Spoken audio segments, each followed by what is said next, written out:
बैंगन एक साधारण सब्जी है। उसकी भाजी बनाओ या भरता, सब स्वादिष्ट लगता है। लेकिन क्या हो अगर बैंगन में कोई जादू आ जाए? एक गरीब किसान के खेत में उगे जादुई बैंगन ने किस तरह से उसकी किस्मत बदल दी, चलिए देखते हैं।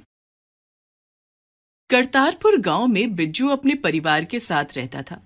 बिज्जू एक बहुत ही गरीब किसान था। उसके पास थोड़ी सी जमीन थी जिसमें वो सब्जियां उगाता था। लेकिन उसके खेत में उगने वाली सब्जियां अच्छी नहीं होती थी। उनमें या तो कीड़े लगे होते थे या पेड़ से तोड़ने के कुछ देर बाद ही वो बासी हो जाती थी। बिज्जू के घर में उसकी पत्नी तारा और उसकी नन्ही सी बेटी अंजू रहते थे। बिज्जू रोज अपनी सब्जियों को गांव की मंडी में बेचने जाता था। अरे भाई, ये फूल गोभी कैसे दिए हो? 50 रुपए किलो साहब। लेकिन वो ग्राहक बिज्जू से फूलगोभी के दाम पूछकर आगे बढ़ जाता है। बिज्जू पीछे से उसे आवाज लगाता है। क्या हुआ साहब, ले लो ना। 40 रुपए किलो लगा दूंगा। नहीं नहीं, तुम्हारी फूल गोभियां बिल्कुल भी फ्रेश नहीं है। अरे साहब, आज ही तो खेतों से तोड़ कर लाया हूँ। इसी तरह से लोग बिज्जू से उसकी सब्जियां नहीं खरीदते, सिर्फ दाम पूछकर आगे बढ़ जाते। इक्का दुक्का लोगों ने ही बिज्जू से सब्जियां खरीदी। बिज्जू अपनी सब्जियों से भरी टोकरी लेकर शाम को घर आ गया।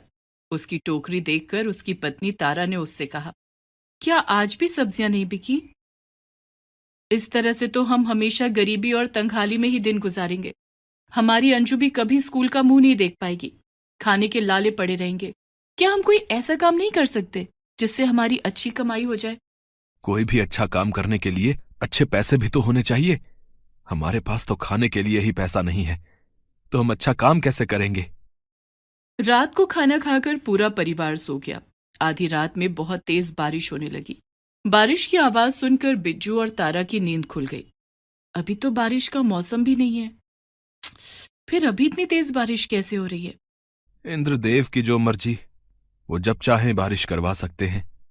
ज्यादा बारिश हो गई तो हमारे खेतों में पानी भर जाएगा। फिर हम कल फसल भी नहीं रोप सकेंगे।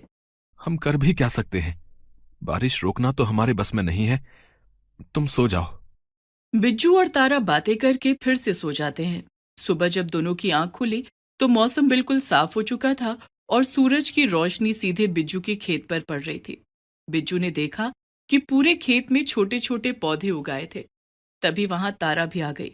बिज्जू ने तारा से कहा, कल तो हमने खेत में कुछ भी नहीं रोपा था, फिर ये पूरे खेत में छोटे छोटे पौधे कैसे निकल आए?